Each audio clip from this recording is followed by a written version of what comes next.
Aloha and good afternoon from Honolulu, Hawaii. My name is Jürgen Steinmetz, joining you from eTurbo News and Livestream.travel. It's a beautiful day out here. So when I look outside, I don't see a cloud out there, and it's beach time.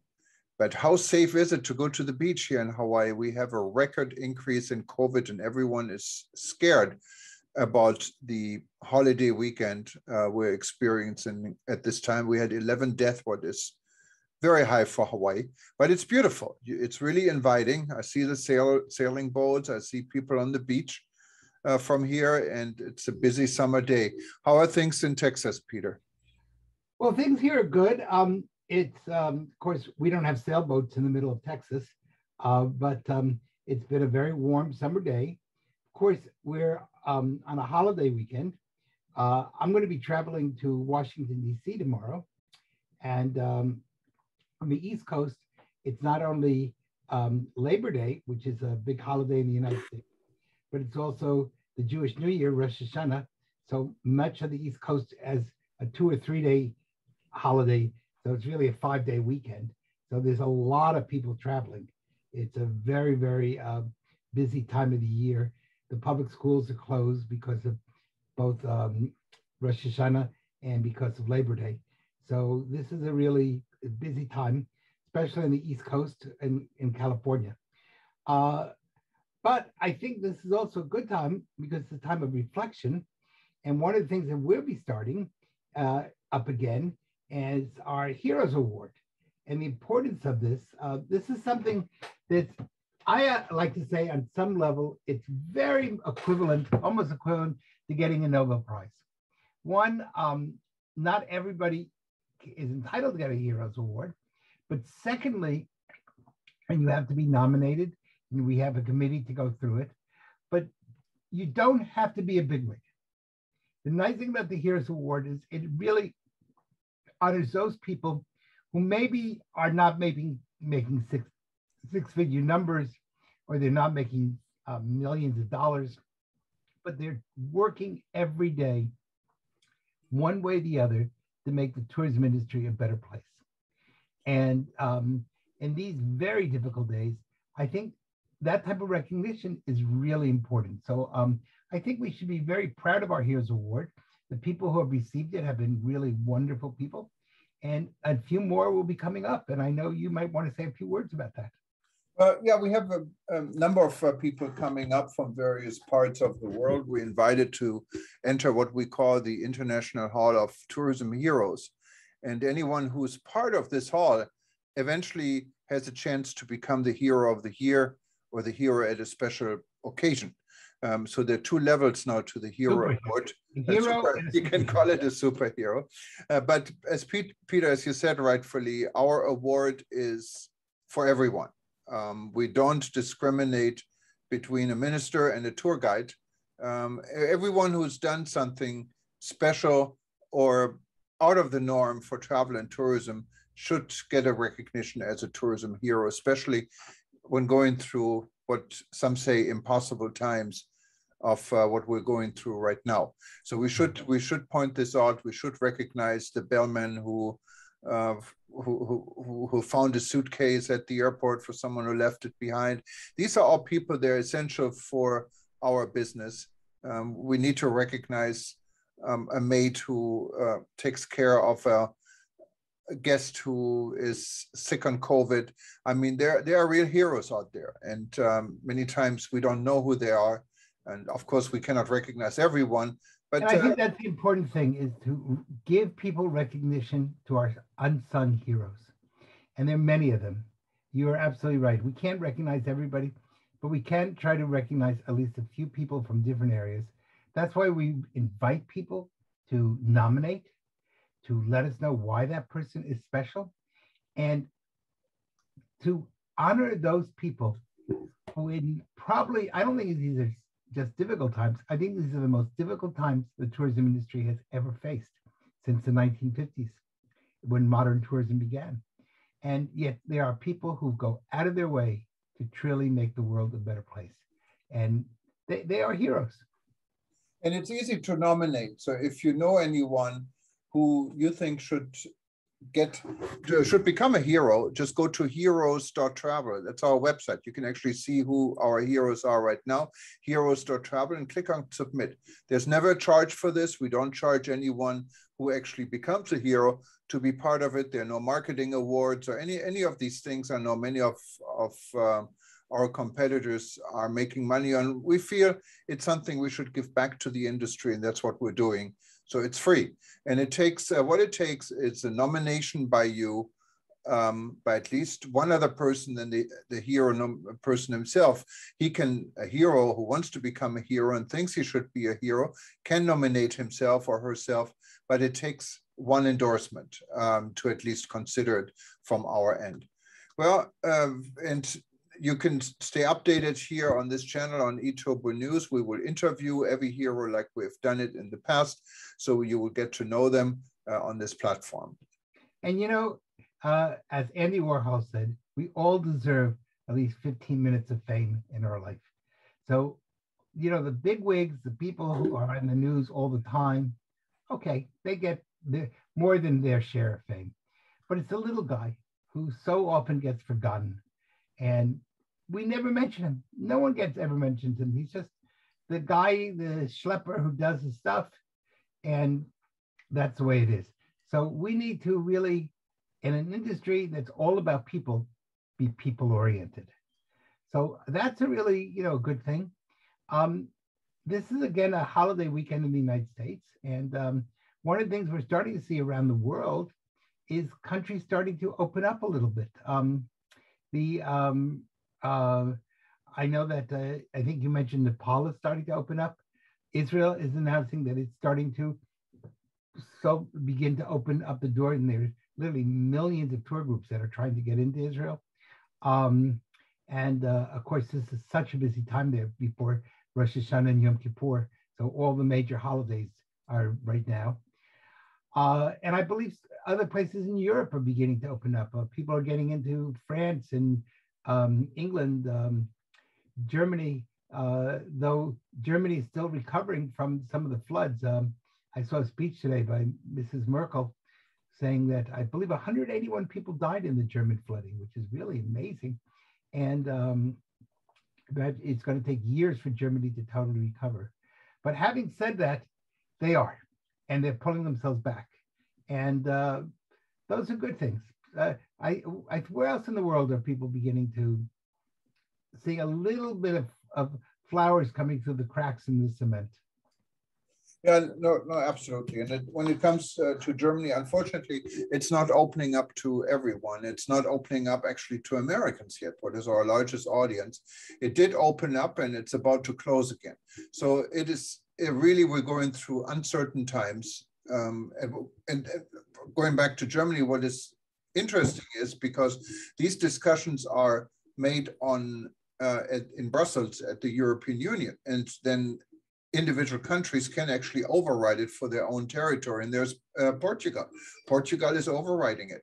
They don't care anymore what Brussels say. They know we need tourists, and they're open up. So every country is on its own, basically. And all the rules we had are disappearing, you know. If you have not been to Portugal, and visit them while they're open, because it's really a beautiful country. And I'm very partial to Portugal, partly because I speak the language. But visit Portugal. It's really gorgeous, lots of history, and hopefully they'll stay open for quite a while. But again, one never knows. That's one of the difficulties travel agents are having, is that they sell tickets and then you don't know the next week if the country's open or not. And people are having a very hard time trying to make plans. So one of the things we need to come is to figure out exactly who's doing what. And that leads to the whole issue of national travel warnings. And the United States has put on all sorts of travel warnings for countries, given them a 4, which is our highest level of warning. The places that you really wonder, is this really is this thought through very carefully, or do they just decide, okay, we're going to give everybody a 4? But that's a real problem, these travel warnings, because they're not always very accurate. And yeah, it's really a problem. If you look at the example for Bahamas, right now, the United States considered it in the level of travel warnings a category 4 country. That means do not travel. That is equal to what in normal times we put against a country like North Korea or Iran. Or Afghanistan. Afghanistan, yes, and there's nothing higher than 4. So I really think in view of the COVID situation, these travel warnings should be discussed. There's not one solution for everyone. So maybe we have to have 2 different warnings. One is about COVID and the other one is about other issues. And it is simply not fair. Bahamas is almost like a state, like 50, 100 miles off the coast of Florida, and it's completely dependent on the US travel and tourism market. It's simply not fair. People travel to Florida, where actually the COVID numbers are almost 4 times as high as Bahamas, and no one stops you to go to Florida. So it's... You can't stop an American from traveling in his own country. Yes, and exactly. So these type of comparison, I think, needs to be put up also on an international level. When it comes here to Hawaii, our tourism is booming, even though our numbers are by far higher than they are in the Bahamas or in Jamaica or in any of the countries we're putting severe travel warnings on. Yeah, of course. One of the reasons there's travel warnings is that you're forcing an increase in the domestic market. And so one of the things I think you always have to worry about is, are those travel warnings there as warnings, or are they there as a sort of subtle marketing, in the sense that I'm afraid to go to the Bahamas, I'm afraid to go to Jamaica, so therefore I will go to Hawaii, and because they can't stop me from going to Hawaii or going to Florida. So I don't know if that's for sure, but I would agree that we probably need to have a health travel warning and a crime and terrorism. We probably need 3, or we could call it a violence travel warning and a health travel warning. They're 2 very different realities. And in all these places, often travel warnings are given to an entire country when it's really only sections of a country that are suffering. So that's, and many countries, by the way, not only, I don't think we should just say the United States. England has some, the United Kingdom has some strange travel warnings. The European Union has some strange travel warnings. Many countries are producing travel warnings, and they're also often very inaccurate. So that makes it harder, again, to have credible tourism.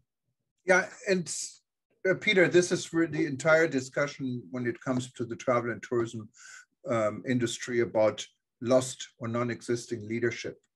For instance, the World Tourism Organization, what is a UN agency, completely failed to take leadership of this situation. And there is really no multinational approach anymore. We have Visit USA come out with statement. We have ETUA, the European Travel Association, and others come out with statements. But it looks like they're really not talking to each other. You know, we need global platforms where things are discussed. We did an article just very recently. There was an attempt actually by the World Tourism Organization to bring various industry associations together.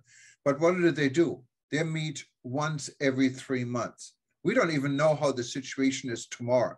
Meeting once every 3 months, they may as well not even want to meet. It doesn't make sense. Yeah, I really think it's unfortunate that the United Nations is not taking a stronger and more productive part in really what was, or maybe still is, the world's largest industry. And millions of people are dependent upon it. And yet it's very hard to get standardized information to be able to compare one place to another. And one of the things that I used to recommend all the time when I worked with the UNWTO is create standardizations in crime, so that one country's measurements are the same as another, and people can really begin to have an idea what is safe, what is not safe. Now we need to do the same thing in health and create some sort of standardized problem. What do we mean by COVID? Is it if you're just diagnosed as positive, but you don't have to go to the hospital, or that's one thing? Or are we going to call COVID cases only those that are serious and putting people on ventilators, or what? And nobody knows. So we say, there's 1,000 cases of COVID, but no one defines what those cases are. And so that becomes really very difficult for the visitor who's not on that locale to know really how safe or not safe it is. My guess is if you walk down the street in Hawaii, you probably don't feel unsafe. But on the other hand, the numbers may tell a different story.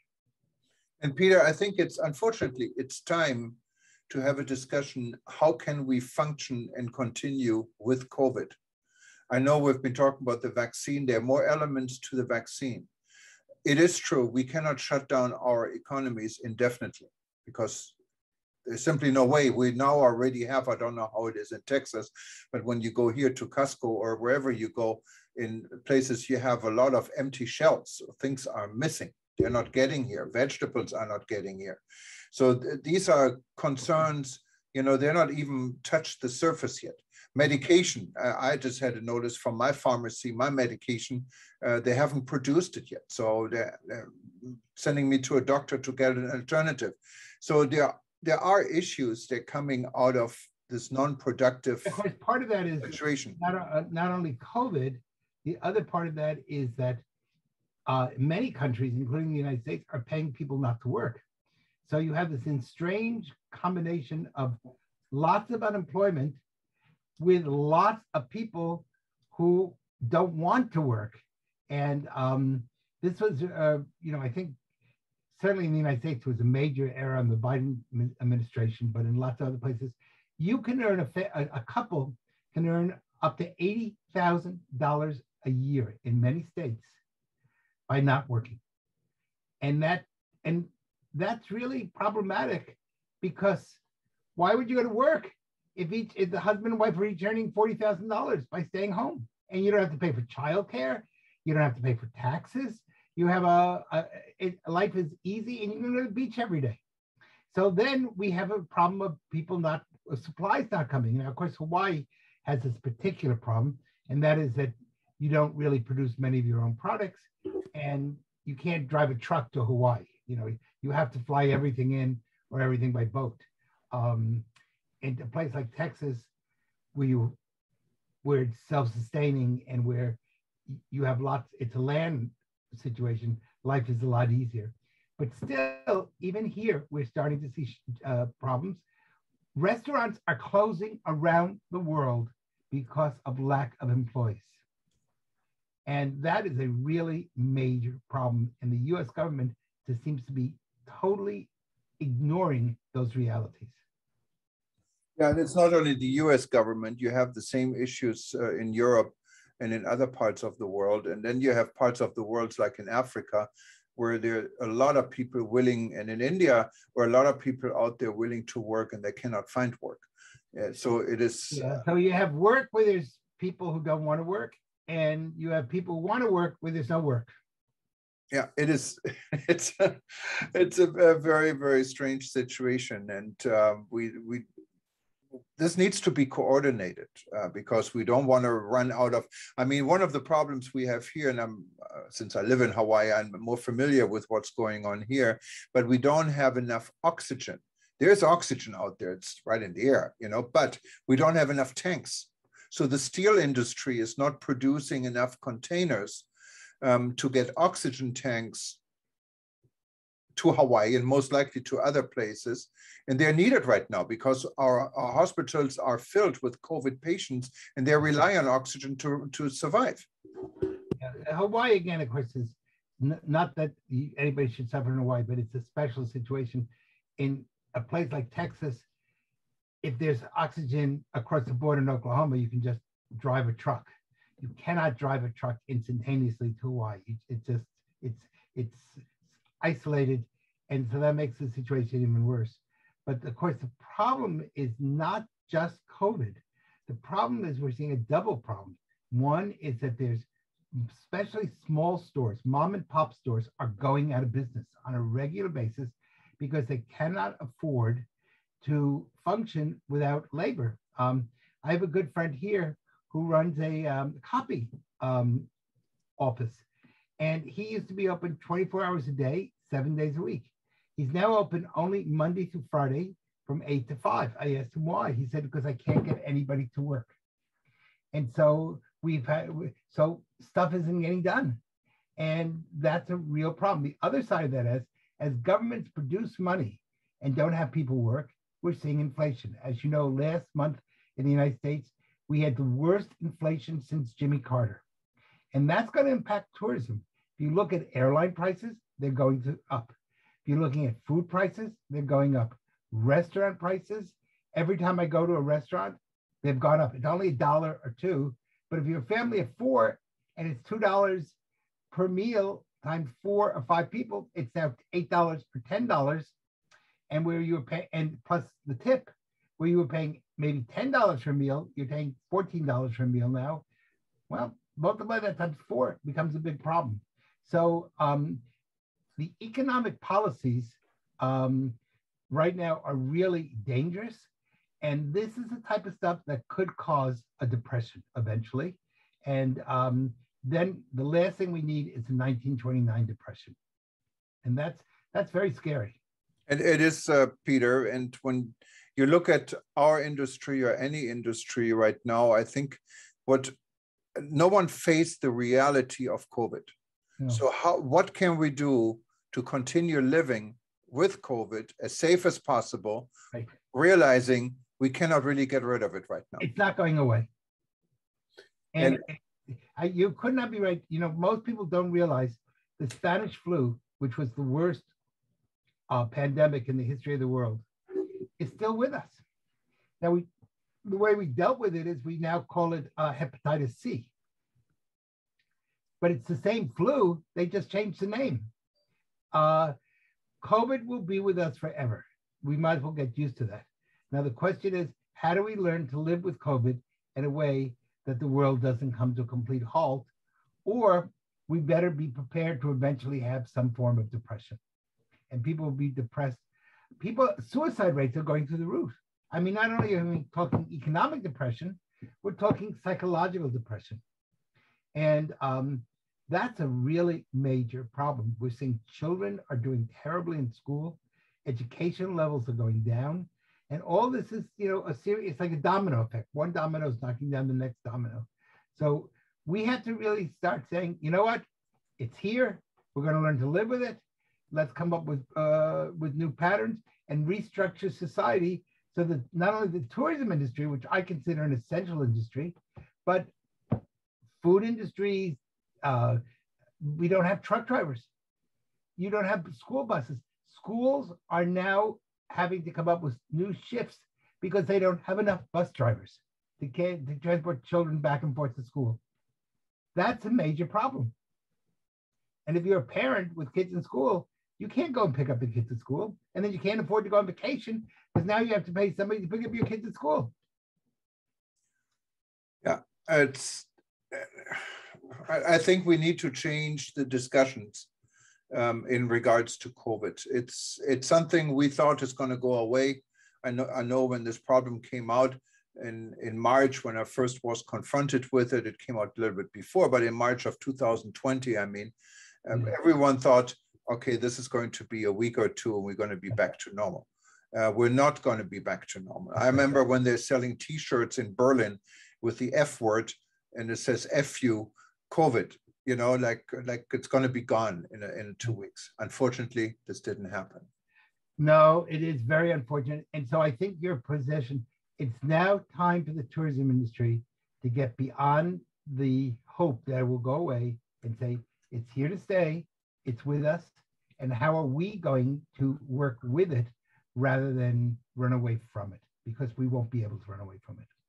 And that's a big issue. And think how much of our time is spent on things like that. I'm glad we talked a little bit tonight about the Heroes Award, because these are people in extraordinarily difficult times who are finding ways to become heroes. And we should all be very proud of them.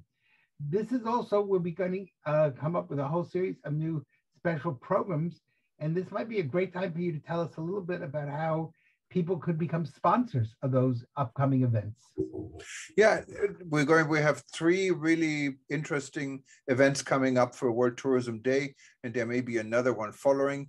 One is about climate change with Professor Lipman and VJ, an aviation expert from Singapore, and many guests. Then we're going to have our World Tourism Day for our heroes. So you will meet a lot of our heroes and you will hear from them. And we will talk about what World Tourism Day is and what it means for us. And then after this, we will invite you to look for a discussion with accessible tourism. These are people that travel with a handicap. And this is done by our friend Pankaj from Four Seasons Travel in Nepal, who has been an expert with this. He's worked with, I think, the George Washington University actually in Washington, D.C. about this. And so it's going to be an interesting discussion. And of course, to make this all possible, there is the opportunity that you could actually have your own presentation. Of course, it should fit within this presentation, but to promote your company. And that means you could become a sponsor to do this. It's not very expensive, but it's very effective. So if you're interested in becoming a sponsor, just go to worldtourismevents.com, register for any of the events you're interested in, and the system will ask you if you're interested in becoming a sponsor. We have two levels, one for $50 and one for $300. So it's not going to break the bank, but it's going to be, I think, a good opportunity. And on the other hand, it will help our team and us to maintain these events, because we're not charging anyone to be part of it. And I'm glad you used the word team. Think about how inexpensive this sponsorship is. What is it? $1 million a minute to sponsor a Super Bowl team. And we are definitely the Super Bowl of tourism. So you might not be able to afford to sponsor a team at the Super Bowl of football, but you can certainly afford to sponsor a team at the Super Bowl of tourism. And you know what? We do a lot more traveling and we touch a lot more people. So this is really your, dear listeners, opportunity to become involved and, in a sense, to really show the world you care, and they're allowing us to continue to create types of creative broadcasting that will bring us all together in a world which needs togetherness. Yeah, and for those that are not believing in a sponsorship of a Zoom event, just look at it this way. We're going to write about these three, specifically about these three upcoming events, and we include your link. And with our syndication, last month we reached 2.03 million people. So it goes way beyond this industry, goes way beyond more than what you can see people listening to the event, and it's there forever. So you can find it in 5 years. So anyways, that's enough advertising for ourselves, but we would appreciate anyone considering it and working with us. Don't consider it advertising, it's a public service announcement. And exactly, Peter. But I think that brings us to the end of today's discussion. We're going to have a lot more coming up. Yes. And of course, from my perspective, this is our last broadcast of the year 5781, because Monday night starts the new year 5782 in the Jewish world. And lots of my Christian friends are also celebrating it in the sense that it's a biblical holiday.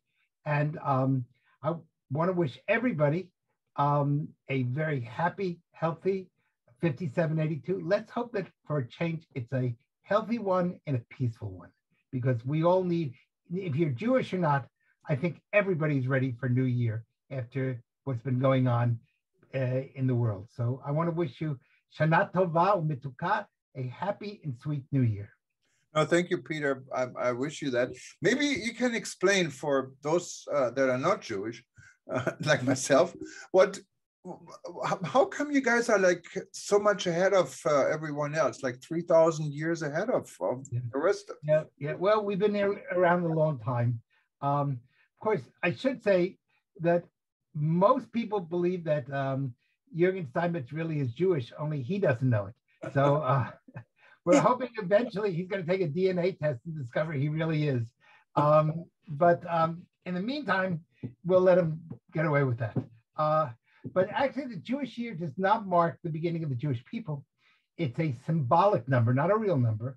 that marks the beginning of the universe of time. And it just came, it's an artificial number. But what it really is trying to say is that time belongs to everybody. The Christian year, 2021, it only really touches Christians. The Muslim year refers to the time that Muhammad went from Mecca to Medina. And that, of course, therefore, that's particular to the Islamic world. The Jewish year has nothing, it just says the world belongs to everyone, time. And so it's just a number that indicates it. In reality, the Jewish people are not 6,000 years old. We're probably closer to only 4,000 years old. But you know what? Even 4,000 is a long time. So that's why we have lots of holidays, because we've been around a long time. Well, I guess you deserve it. Anyway, I want to wish you a happy new year. And the tradition is, and everybody tomorrow night should have an apple and honey, because that indicates you're going to have a sweet new year. So have a piece of apple and put some honey on it. And even if you're not Jewish, you still need a sweet year. And that sounds really delicious. All right, Peter. Bye-bye. Bye, and we'll talk to you soon. Good evening and happy new year. Bye-bye. Bye-bye.